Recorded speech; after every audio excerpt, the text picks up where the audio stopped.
안녕하세요. 새로운 신대륙을 찾아서 코리 아메리카 코악합니다.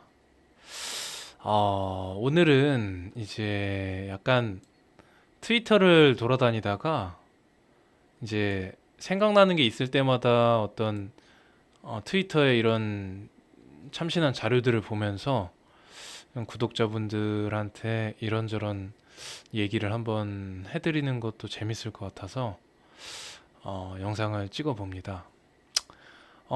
지금 스택 마스터라는 트위터를 운영하시는 분인데 요 분이 지금 A dollar's worth 달러의 가치에 대해서 이 이미지를 이렇게 올리셨더라고요.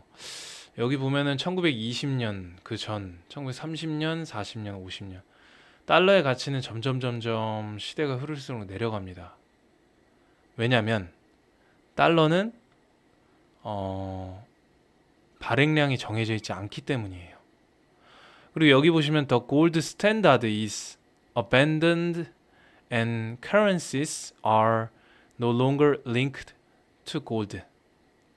이 뜻은 이제 금은 원래 근본이제 통화였죠. 금의 가치만큼 달러를 발행을 하게끔 화폐의 가치를 금과 연동돼서 유지를 하게끔 만들었던 제도였는데 그게 사라지기 시작하고 달러의 가치는 급속히 하락합니다.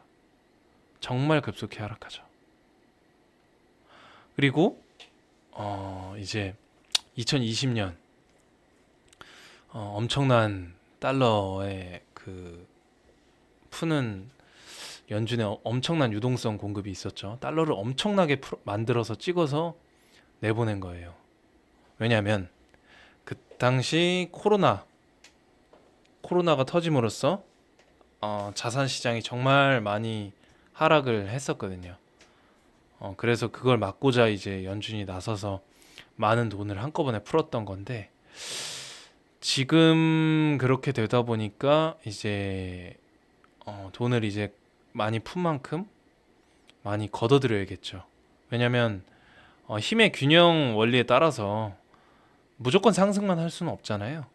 그래서 무조건 상승할 때는 반드시 그만큼의 하락이 존재하고 또 그만큼의 하락이 있으면 다시 또 어느 일정량의 반등, 상승이 또 존재를 하기 때문입니다. 그런 원리로 봤었을 때 지금 이제 달러의 가치는 내려가고 그리고 돈을 일정 부분 걷어들이면 다시 어느 정도의 어떤 돈의 가치는 상승을 하겠죠. 그런데 너무나 많은 여기 옛날부터 하락이 있었기 때문에 이 흐름을 거스를 수 있는 어떤 달러의 가치 상승은 제가 봤을 때는 없을 것 같아요. 여기 보시면 허쉬 초콜릿 하나에 26달러가 써 있죠. 지금 저 한국 돈으로는 거의 한 3만 원, 4만 원 가까이 하는 돈인데 그만큼 달러의 가치가 정말 높았다는 거죠. 그런데 이만큼 내려온 거예요, 달러의 가치는. 왜냐하면 달러는 무한정 찍어낼 수 있기 때문이에요. 그걸 조종을 할 수 있는 거죠. 네. 그런데 잠시 제가 하나 이제 저희 단톡방에서 xxxx.xdc 님이 정말 창작을 잘 하시는 것 같더라고요. 이것저것 글로비언스 GBX 관련해서 어떤 이미지들을 만드시는데 그 중에 제가 하나를 좀 소개를 하면서 왜 달러 이 가치와 연동이 연관돼서 제가 설명을 드리는지 설명드리겠습니다. 여기 보시면 일단 어, 트레디셔널 파이낸스 플러스 크립토 파이낸스 전통적 금융과 신생 암호화폐 금융을 연결을 하는 거죠.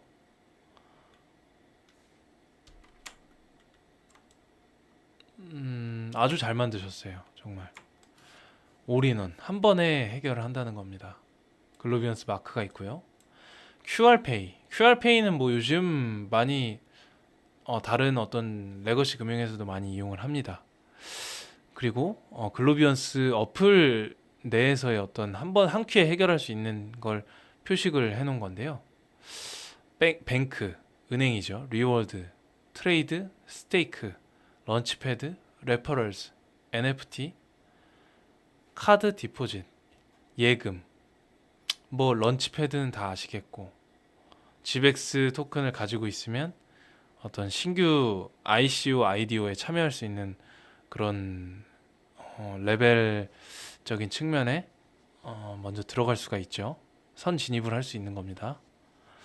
리워드는 GBX를 갖고 있으면 이제 어느 정도 할당을 받는 그런 시스템이고, 스테이킹 서비스죠. 어느 정도의 스테이킹, 한마디로 은행으로 치면 적금 비슷한 개념이라고 보시면 되죠. 예.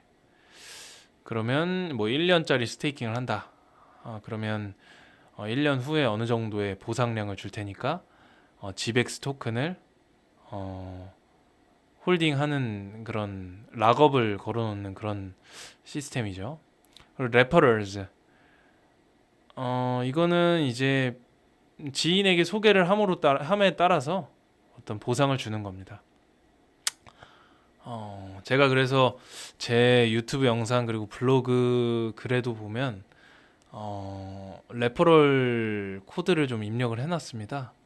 그걸로 가입을 하시고 50유로 상당의 GBX 토큰을 구매해서 GBX 글로비언스 지갑에 넣으시면 소정의 GBX 보상이 있다고 합니다. 그것도 많이 활용하시면 될 것 같아요. 저도 좋고 새로 가입하시는 분들도 좋으니까요. 그리고 이제 글로비언스 카드예요. 예. 글로비언스 카드와 이 글로비언스 GBX 토큰 그리고 여기서의 어떤 여러 가지 통화와 연결되는 그런 카드거든요. 요런 것도 글로비언스에서 지금 계획 중에 있습니다.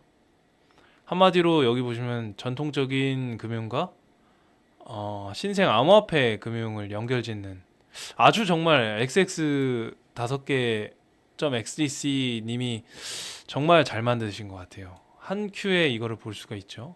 글로비언스 페이. 이거 같은 경우에 이제 뭐 네이버 페이도 있고 삼성 페이도 있고 그런 시스템 같아요. 그리고 글로비언스 CEX. CEX는 이제 센트럴 익스체인지거든요. 중앙화 거래소. 그리고 덱스, 디센트럴 익스체인지. 탈중앙화 거래소죠. 여러 가지 덱스라고 하시면 아마 많이들 아실 겁니다. 그 덱스 거래소는 많이 있죠, 정말. 거기에 따라서 이제 리테일, 멀천트, 비즈니스, 마이너 어카운트, 뭐 소매, 상인, 뭐 여러 가지 이거 비즈니스적인 거고, 아이반 어카운트, 세파, 스위프트. 요런 것들은 이제 어떤 국제금융 관련 기준 용어거든요. 스위프트라고 하면 최근에 스위프트 어떤 국제 송금 관련하는 그런 담당하는 그런 기관인데 그런 규정을 어떤 이번에 그 러시아 정말 안타까운 저기죠. 전쟁이라는 건 아무리 설명해도 정말 안타까운 일인데 거기서 스위프트에서 러시아 그 루블 통화를 아예 배제를 시킨 사건이 있었죠. 어느 정도 얼마나 중요한지를 아실 겁니다. 그런 뉴스를 보시면 뭐 세파, 아이반 뭐 이런 것들은 국제 금융 관련 기준으로 되는 명칭들입니다. 그리고 25개의 국제 통화들 뭐 이런 것들을 아주 잘 설명을 해놨어요. 아주 도표를 아주 보기 쉽게 정리를 해놓은 것 같습니다. 저희 단톡방에 계신 분이 xxx.x.xdc님이 글로비언스 complies with all nations regulations. 모든 국제적인 어떤 규제들과 함께 어떤 글로비언스가 있다는 거를 어, 설명을 해 놓은 겁니다. 앞으로는 하나 제가 좀 확실하게 생각하는 거는, 제 생각인데, 앞으로는 각종 크립토 시장에서의 어떤 여러 가지 토큰과 코인들이 어, 규제를 벗어나지는 못할 것 같아요. 어느 정도의 기관과 어느 정도의 탈중앙화된 부분은 있어도 어느 정도의 그런 아예 정말 규제를 벗어난 시스템은 살아남기가 힘들다고 봅니다. 그 이유는 이제 레거시 금융에 있는 분들이 기득권층이기 때문이에요. 기득권층에서 새로운 것들을 받아들일 때 절대 그들만의 독자적인 세상을 만들도록 내버려 두진 않을 거라고 생각을 합니다. 가만 놔두지 않는 거죠. 한마디로 자본주의에서 돈의 힘으로 규제를 찍어 누를 것이다. 그렇게 봅니다. 그럼에 있어서 글로비언스는 정말 미래가 창창하다고 생각합니다. 올리버 형님이 이제 규제적인 측면에서 모든 규제를 받고 나서 선물 트레이딩도 도입을 하겠다고 말씀을 하신 걸 보면 지금 여러 암호화폐 거래소들 보면은 정말 레버리지 뭐 100배까지도 쓰고 125배까지도 쓰고 정말 많죠. 만약에 레거시 금융에서 규제가 들어간다면 절대 100배, 125배까지 허락을 안 할 확률이 높습니다. 그런 측면에서 본다면 올리버 로사 형님이 정말 현명한 판단을 하고 계시다고 생각을 합니다. 단순히 어떤 이익을 쫓았다면 아마 올리버 형님도 저기 거래소에서 정말 수수료를 많이 챙길 수 있는 그런 부분을 선택을 하셨을 거예요. 그런데 모든 규제를 이렇게 다양하게 획득을 하시고 각국의 통화들 그런 부분까지도 저희 원화도 있죠. 그런 부분까지도 아주 정말 철저하게 준비를 하셔서 시장에 선보이시는 걸 생각을 하면 결코 정말 글로비언스의 미래가 너무 창창하게 많이 그려집니다. 저희 이제 글로비언스를 제가 지금 유튜브 상에서 글로비언스 관련된 GBX 관련된 영상을 찍으시는 분이 단 한 분도 안 계시더라고요. 그런 면에 있어서도 이게 어떻게 보면 인간 지표적인 측면으로 바라볼 수 있는 부분인데 정말 초기예요, 초기. 글로비언스 GBX 토큰 관련해서 정말 초기라고 생각을 하고 이번에 또 안 그래도 그 바이낸스하고 제가 영상에서도 일전에 올렸었지만 바이낸스와 FTX 거래소의 충돌적인 측면이 있었죠. 그런 부분에서 FTT 토큰과 BNB 토큰에 대한 시장에서의 대중들의 어떤 다양한 시선들이 분명히 존재할 것 같습니다. 거래소 토큰에 대한 심층적인 분석을 여러 가지 내놓을 거예요, 분명히. 그러면 자연스럽게 옥석이 이제 가려지리라 생각을 합니다. 거래소 토큰이 어떤 가치이고 어떻게 쓰여지며 어떤 향후 발전 가능성이라든가 이런 부분까지도 많이 논의가 되리라고 생각을 하고 분명히 이번 사태를 각국 기관 여러 가지 레거시 금융에서 기득권 층에서도 많이 바라보리라 생각을 하거든요. 그런 부분에 있어서도 왜 GBEX 그리고 왜 글로비언스인가를 다시 한번 느끼게 될 이유 같아요. 그거는 바로 규제적인 측면도 그렇고 이제 여기 보시면 또 그 XDC님이 정리하신 도표인데요. 여기 보시면 불꽃 모양이 있습니다. 이 거래소 토큰 중에 이렇게 자동적으로 소각 시스템이 설계가 된 거래소 토큰은 GBEX가 세계 최초라고 합니다. Burn Mechanism Exchange Token Permanent Deflation 디플레이션이 설계가 된 그 소각 메커니즘에 설계가 된 거래소 거래 토큰입니다. GBX 토큰이요. 여기 보시면 제가 일전에도 설명을 드렸던 그 세금 4% 입금 출금을 하면 2%가 소각이 되고 2%가 홀더들에게 분배가 되는 이런 시스템이죠. 그리고 이것도 이제 12%의 어떤 전송 수수료 적인 측면으로 6%는 소각이 되고 6%는 자연스럽게 홀더들에게 분배가 되는 그리고 지금 스테이킹 물량이 있다고 해요. GBX 토큰을 스테이킹하면 10%의 스테이킹 이자를 준다고 합니다. 이 물량은 딱 홀딩 그 정해져 있는 물량이기 때문에 요 물량을 이제 요 물량이 소진이 되면 스테이킹 10% 물량을 이제 더 이상 안 한다고 합니다. 올리버 형님 말에 의하면. 근데 어떤 저기 혜택이 나올지 GBX 스테이킹을 향후에도 실시를 하긴 할 거예요, 분명히. 근데 아마 나중에 가면 이 10%가 점점 줄어들 수 있겠죠.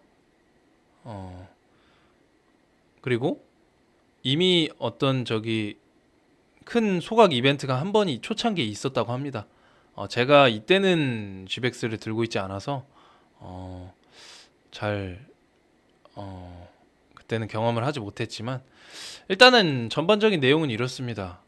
각국의 어떤 규제와 여러 다양한 규제들 그리고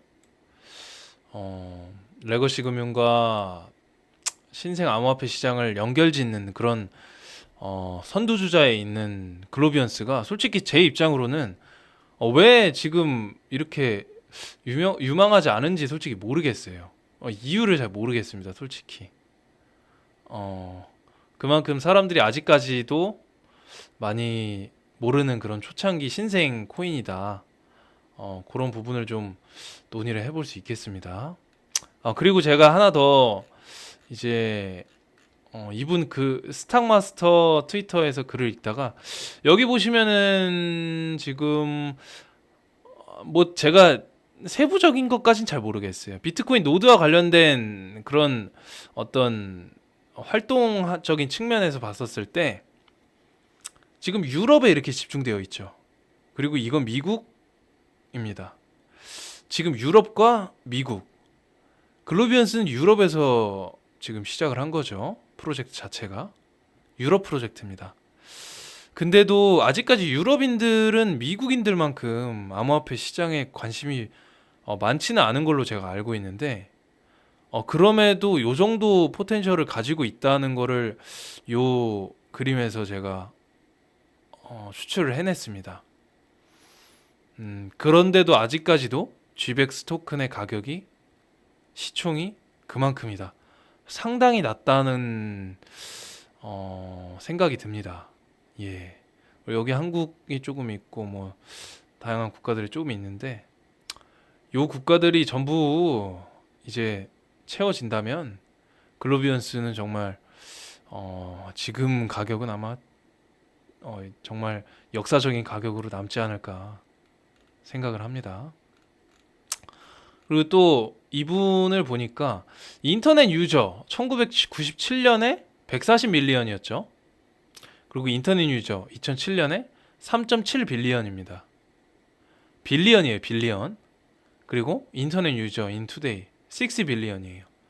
근데 비트코인 유저 투데이 140 밀리언이에요. 1997년도에 140 밀리언이었습니다. 만약에 인터넷 혁명하고 비교를 해봤었을 때 암호화폐 시장의 규모가 이 정도라는 겁니다. Bitcoin has the same amount of users as the internet did in 1997. 지금 기준으로 1997년도에 인터넷을 이용했던 유저들의 규모를 나타내는 거죠. 그러니까 지금 인터넷 안 쓰는 사람 없죠. 근데 1997년도에는 인터넷을 쓰시는 분들도 있고 안 쓰시는 분들도 분명히 있었습니다. 예. 지금 인터넷 없이 못 살죠. 이때 비트코인. 그리고 향후 지금 가치를 가질 비트코인을 생각을 하면 그 가치는 정말 이로 말할 수 없을 정도의 가치가 보이리라고 생각을 합니다. 지금은 엄청난 파도죠. GBX 차트를 보시면 파도가 엄청납니다. 근데 우리는 일반 대중들과 다르게 생각을 해야 된다고 생각합니다. 이런 역사가 반복되는 일이죠. 그리고 제가 단톡방에도 말씀을 드렸지만 초창기 인터넷, 이스케이프, 야후 이런 인터넷 익스플로러가 있었습니다. 근데 지금 저희가 야후나 이스케이프를 사용을 하나요, 혹시? 사용하시는 분이 있으면은 뭐 제가 할 말은 없는데, 근데 지금 시대에는 크롬 그리고 마이크로소프트 엣지 뭐 이런 거 쓰죠. 거의 대부분이 크롬 쓰실 겁니다, 아마. 이거 정말 제가 생각한 대로 흘러가고 있는 것 같기도 하고요. 1세대 거래소인 바이낸스와 FTX 거래소의 마찰, 그로 인한 어떤 1세대 거래소가 옥석이 가려지고 이제 2세대, 3세대의 거래소가 나올 거라고 생각을 합니다. 그 거래소들은 각국에 정말 철저한 규제를 엄격하게 통과한 그런 거래소들이 탄생하리라고 생각을 하고요. 그 중심에는 아마 글로비언스가 있지 않을까라는 생각을 조심스럽게 하는 바입니다. 이게 잘 됐으면 좋겠다는 마음에서 제 개인 뇌피셜이긴 합니다만 뭐 하여튼 제 생각은 그렇습니다. 트위터하고 이제 단톡방에 이 창작물을 올려주신 xxxx.xdc님의 이런 어떤 이미지를 보고서 제가 생각나는 것들을 이렇게 말씀을 드리는 겁니다. 제 많이 부족한 생각이고 영상인데 긴 영상 오늘도 봐주셔서 정말 감사합니다. 앞으로 더 이렇게 자료 조사를 많이 해서 구독자분들께 다양한 자료들 그리고 생각들을 말씀드리도록 하겠습니다. 감사합니다. 코아카였습니다.